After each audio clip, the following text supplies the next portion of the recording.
Okay, all right. So as we're coming to the end of this chapter here, since this is all about freedoms and rights, we're going to talk about due process today. Wait a minute, due process? What amendment of the Constitution is this? No clue.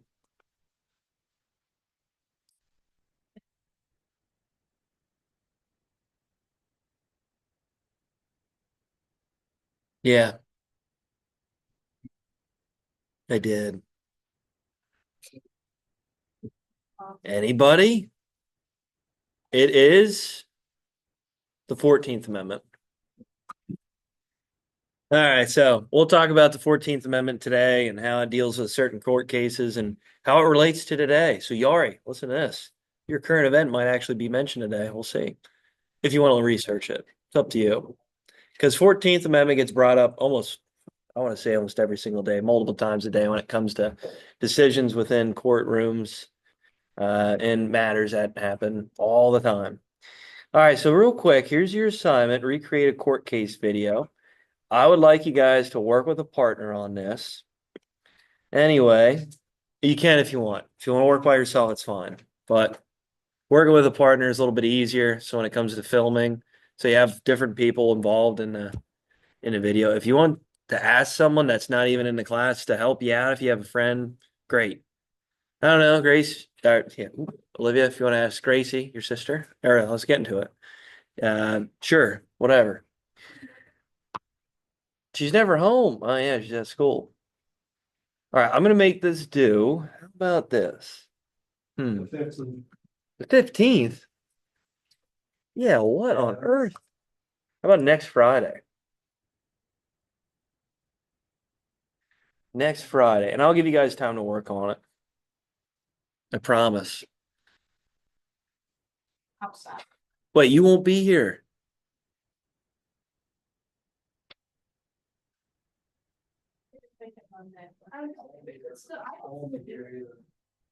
Like, well, Really? Oh, All right. We'll figure it out for you. you can do the. You won't be here tomorrow either, right? Hmm. yeah, maybe. Okay. Anyway, because I started recording, I guess I'll play the video later. Copyright, don't want to get in trouble. It's Jonah's video. It's really funny. And you can tell him later. So what you're gonna do is maybe, yeah, depending if there's a song in there. I don't know. I think there is. All right, so 2 to 5 minutes. That's it. All I want you to do is recreate a court case that we talked about. There's many of them that you probably remember. Some of them you're like, wait a minute, I don't really remember this one too much. But this should help you with understanding the dynamics of the court case and what we mentioned about certain amendments. If there's limitations, maybe, I don't know. All right, so parts to include introduction. So try to grab the attention of the viewer. So do something interesting, right? A lot of times kids just try to make it funny. Cool, whatever. But try to have some sort of hook within your video. Case summary. So make sure you include the case summary. So as you're going through it, let's say you're trying to set out the state, set the stage here for your video, describing the court case, right? Have a summary of how this all comes to an end, right? So the significance of it, if you want to put the actual court decision, important facts about the court case, great. Okay. And you can just mention, let's say it was like a 7-2, I don't know, 5-4, whatever it might be, just depends. All right. Well, results, that goes along with it. Conclusion. So what effects does this have, even still to this day? So we mentioned about a lot of these standards, these policies even, and how the results of these court cases affect even today, right? How they relate today. So that's important to do. So just make sure you tie it back some way, somehow. And then research and evidence. So wherever you got your information, make sure you cite it properly in MLA. So you can just have the source like attached to the assignment when you turn it in. So you can do it on a separate Google Doc, or if you want to do it like as a credit, you know how they do it at the end of movies and shows, they have the credits come up, that'd be fine too. All right, so here are your court cases. So when it comes to freedom of speech, right, I wrote down in schools, right? So I wrote these down here that we discussed.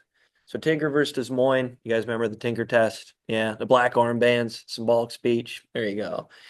Bethel School District versus Fraser. So this is the one where they're describing some of the sexual scenes in this speech that was given by one of these students talking about their friend running for class president. You guys remember that one?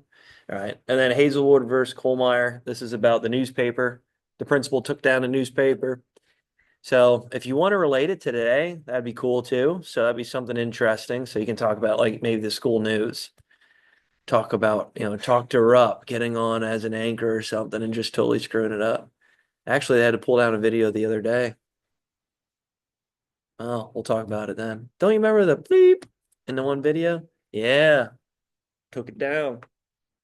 No, he said that. He said Yeah. So maybe if he wanted to bring a stink up about it, he could. I know. Yeah, I know.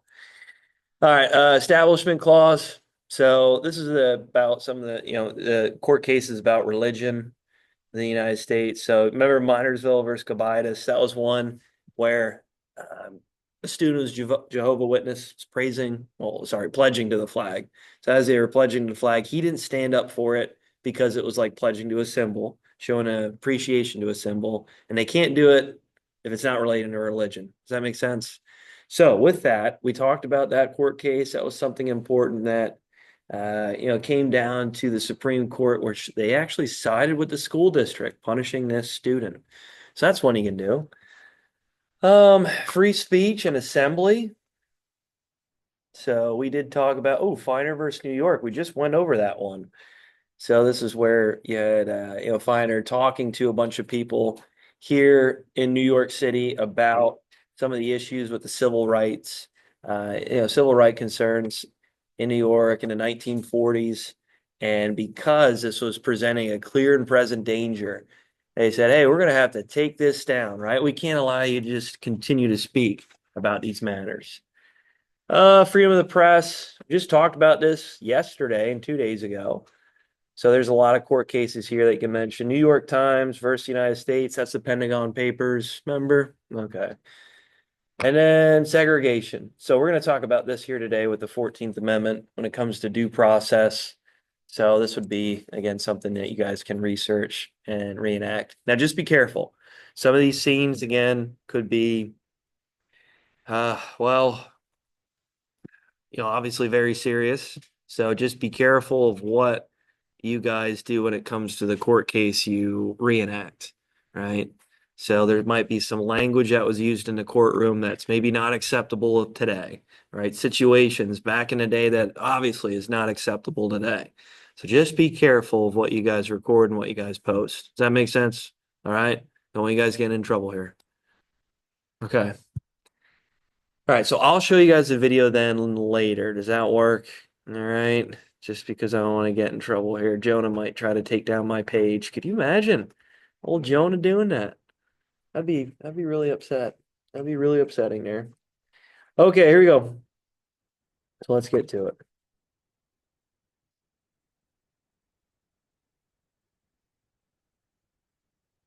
All right, so constitutional rights. So as we're looking here at the end of this chapter, the whole idea of the Bill of Rights is to try to protect people's human rights that's given by God to people. Right. So when we talked about it early on in this chapter, types of government, absolute monarchies, well, the divine right theory, where these monarchs are chosen by God. Well, the whole idea here is that the government is above the people. Well, that's not how it should be. And here in the United States, we try to make sure that that does not happen. Still, you can make some gripes and concerns about our government officials. Some of these representatives a little, I don't know, fishy. I think so. Some of the actions that they do, is it a little uncalled for? Yeah, probably. So there's still a lot of work we have to do, but overall, our government's supposed to be for the people, by the people. Again, protecting our human rights, meaning our fundamental freedoms. So freedom of speech is a good example, right? And how our country should be leading in a direction that is providing and protecting these rights. And again, the Bill of Rights is a good example of how that is obviously stated in our Constitution, expressed. So the states need to follow it.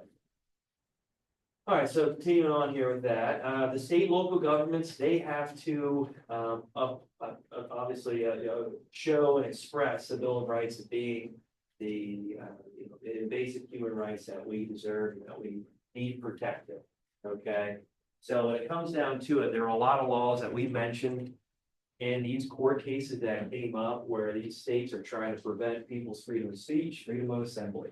Right, I know we talked about it with DeJong versus Oregon, and mentioned about his assembly, right, thinking about workers' rights. And again, Oregon said, hey, we're gonna put a law out here that's banning these political parties from assembling and causing a lot of harm, and maybe spreading these ideologies around the people. So they put this law out, which goes against DeJong's ability to assemble freely, right, it goes against his First Amendment right.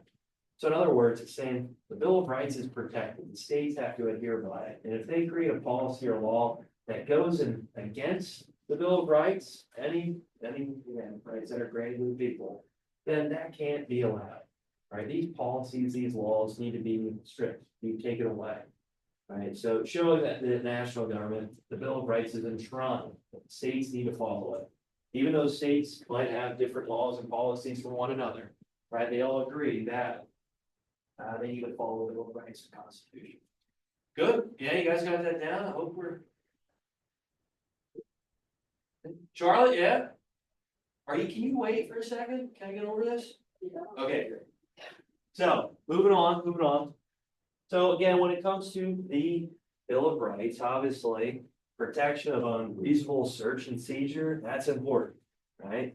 So you just can't have people, cops, police officers, just breaking in your home, trying to search for information or search for things that might get you in trouble. They need a warrant, right? They need probable cause before they can do that. The right of accused to have a lawyer, so making sure that you have someone representing you in case you can't afford it, right? That's proper, that's needed for a fair trial, okay? Protection from cruel and unusual punishment, so like the Eighth Amendment. Again, with that, these constitutional rights are protected by our Bill of Rights. And the states just can't take that away. Every state needs to follow these policies, these laws, these human rights. All right, so again, we've talked about these amendments already. We mentioned about the importance of it. I'm just gonna keep on moving. All right, so the 14th Amendment, what is it? Well, again, this is to make sure that people are protected, their rights are protected, and it doesn't matter who, right? So this was created after the Civil War, right? When it comes to the people that, obviously African Americans that were free. So the slaves that were freed, they need these protections, these rights like everybody else, right? Even though we had the first 10 amendments, right? Even a few afterwards, right? It was still looked at that African Americans were not given the same opportunities and same respects as white Americans in the United States. So the idea was that we need to have a due process law, meaning that everybody should have the same rights in all the states as everybody else, right? We just can't restrict or limit or take away people's fundamental freedoms or human rights from them because of their skin color, because of their ethnicity, because of their cultural background. So in other words, okay, the 14th Amendment was created initially for African Americans, but now it expands many other means. So just recently, I'm sure you guys know with the Venezuelan, well, sorry, he was from El Salvador. This man from Maryland, he was taken by ICE, and he was taken to one. Actually, someone did it. Someone did. I can't remember. Maybe it was in another class. But there is a illegal alien in Maryland ever since like 2009 or 10. He has a family here. He did have a criminal background, but he was taken by ICE just recently and taken to a prison in El Salvador. And there's a lot of hoopla about it. It's like, wait a minute, Trump's just taking these people away, Trump's policies that don't have these, that are American citizens that don't have these criminal backgrounds. And they're just placing them in prisons all over. They're deporting them. And it was a big uproar in the news just recently. You already got this current event, maybe. So with that, again, they're like, whoa, wait a minute, his due process, right? He has the same rights as everybody else to, in other words, right, CA rifle trial, make sure that he doesn't get deported. And to make sure that he is protected by the same rights as everybody else. So the argument comes up, well, what about, he wasn't here illegally, how is this right, how is this, you know, fair? Well, if you're here in the United States, you're given the same rights, okay? So that's something you relate to today. You all right? There's one, we can maybe even mention, we'll see. So again, there's a lot of things going on today that relates back even way back. Okay. So we'll see where that goes. There's still a lot of talks of, you know, where this is gonna lead, but that's just something relatable today, issues and concerns of government. And again, if they're an illegal alien, how does this relate? Do they still get the same rights and opportunities as, you know, obviously citizens here in America? Well, we're finding out. Supreme Court, 9-0 said, yes, they do get the same rights because they're here in the United States. If you're here on our soil, you get the same rights. So, I don't know, you can see maybe some kickback against it, but either way, the Supreme Court goes with it, 9-0 especially, then that's obviously their interpretation of it. Right.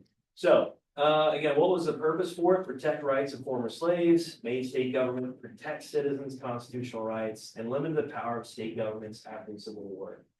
So we all know after the Civil War, what laws were created then, which separate but equal, creating segregation. Bizarre?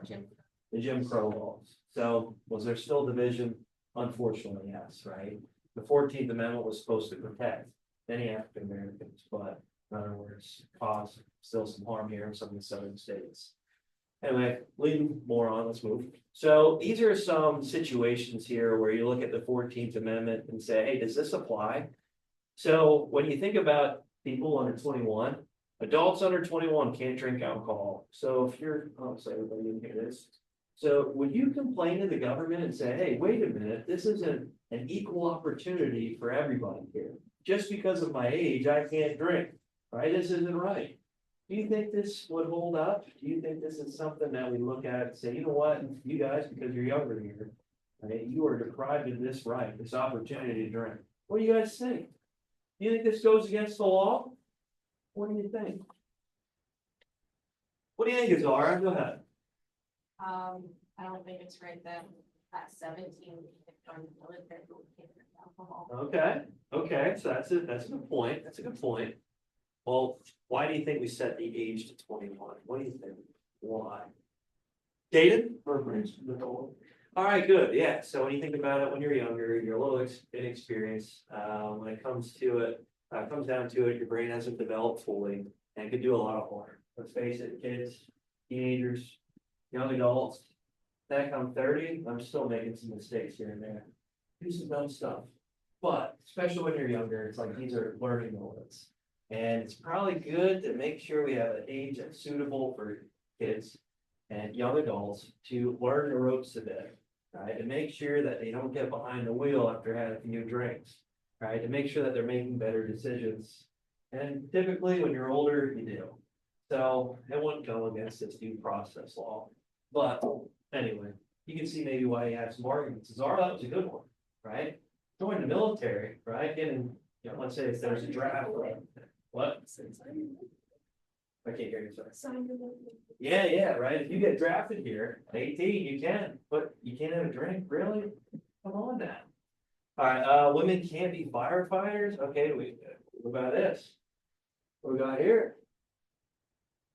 All right, Zara, thank you. There's nothing physically stopping them or hindering them from doing it, so yes. Yeah, good job, right? Just because of gender, because of sex, you can't just you know, forbade them of being a part of a firefighter group, right? And same thing with the military, same thing with the Army. Obviously, there's standards, there's requirements when it comes to physical fitness, right? That they need to pass in order to become a firefighter, let's say be involved in the military. But just because they're gender, because of their sex, you can't just prevent them from being a firefighter. So, yeah, that's good. Physically handicapped people can't be firefighters. What do we have here? So disabled. Do you think this goes against 14? So it goes along the same lines as what we talked about. You can't really prevent someone just because they're physically handicapped from being a firefighter or being involved in the military. But there are some limitations, like a physical fitness test, right? When it comes to maybe operating certain equipment, right? So there are some things that may prevent, let's say, for someone that's disabled, but at the same time, just because they're disabled, you can't prevent them these opportunities. This is something, women can't be guards at an all-male prison, what? What do you think here? Thank you. Azara's at hand. Thank you, Azara, appreciate it. I think they can. Okay, okay, all right, why? So you think they can, let's say it's a job, Yes, so a lot of times when these jobs get posted, they say EOA, so equal opportunity employed. Right, absolutely. And this is a way to make sure that people have a job and opportunity to job, right? You don't think they should though, why not?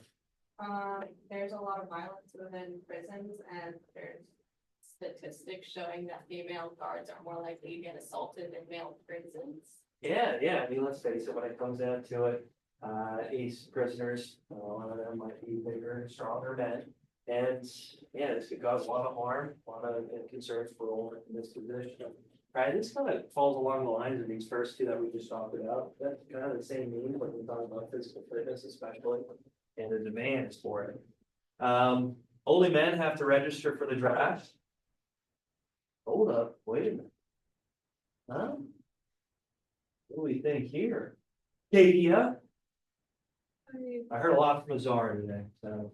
I mean, I guess with the other things like being firefighter and stuff and being able to be in the military, maybe both genders should. Okay, I okay. personally would like to have that. Yeah.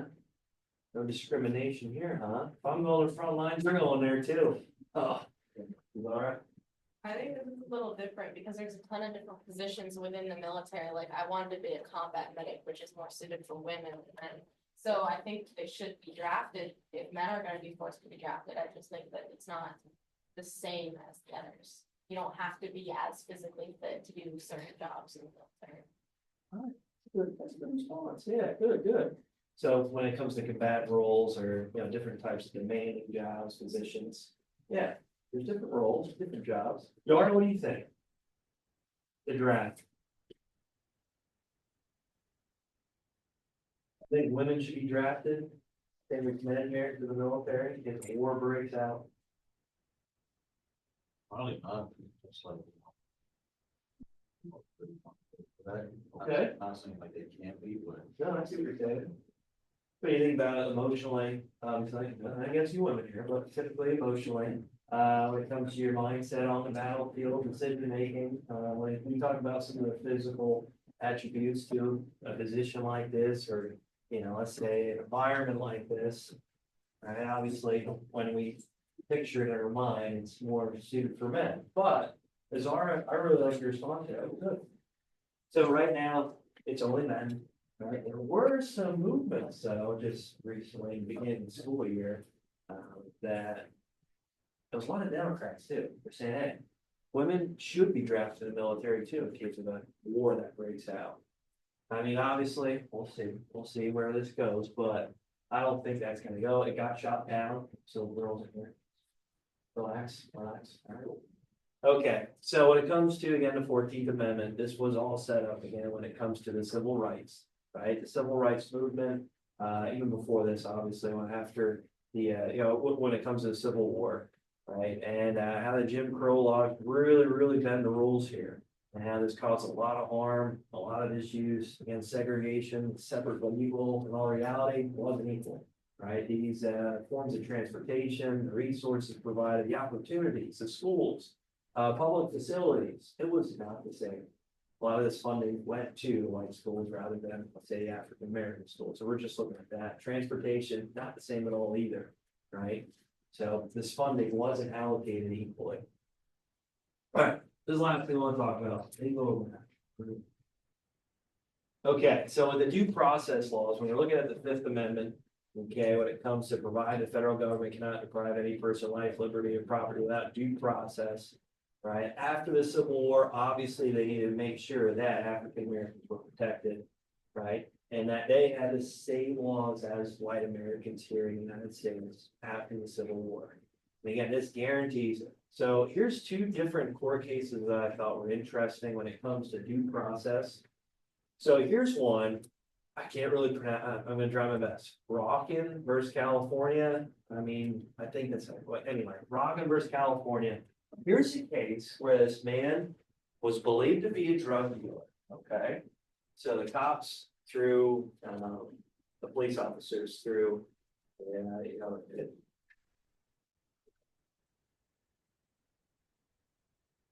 does he have, it needs to see him committing the crime of dealing alcohols. So that was that probable cause. So they see probable cause here. They said, this guy here is a drug dealer. We're gonna kick down his door. And through probable cause, they kicked down his door. They walked in. They saw him with 2 pills in his hand. He swallows them. And as he swallows the 2 pills, they're like, oh, what was that? We need that for evidence. You can't just do that. And then they're like, well, what do we do? What do we do here? So they took him to the hospital. They pumped his stomach out, different things. And they got the pills and they're gonna use it as evidence to try to put this guy away for being this drug dealer. And there's some deaths that were kind of related to this. But anyway, as they did it, the court said, actually, no, right? And he complained too, obviously. He said, you can't just use my body in a way to try to prove your point in a court hearing, right? My body's my body here, right? You can't just pump my stomach out in order to try to make a decision for a court case. And he's right? Let's face it, that kind of crossed the line here a little bit. All right, Pierce versus Society of Sisters. Here's another one when it comes to freedom of choice for education. So as you can imagine, this is pushing for a parochial school, a Christian school, a Catholic school. And well, the court was saying, well, the state here was saying that, listen, we can't have you just taking your kids from a public school, which receives funding based off of the population, based off of how many kids are in school, right? If you do that, it's gonna really harm the funding we get from the state. So with that, this is an argument saying that, again, you can't just tell us who we can and can't have within our schools, okay? And well, in any way, they said this is school choice. So if the parents want to send their kids to a Christian school, a Catholic school, they can. And now today, especially, this is getting brought back up. Ever since COVID-19, a lot of them. Right, because like, wait a minute, what are they saying in school? What do they teach in the schools? And some parents aren't approving of it. They don't think it's right.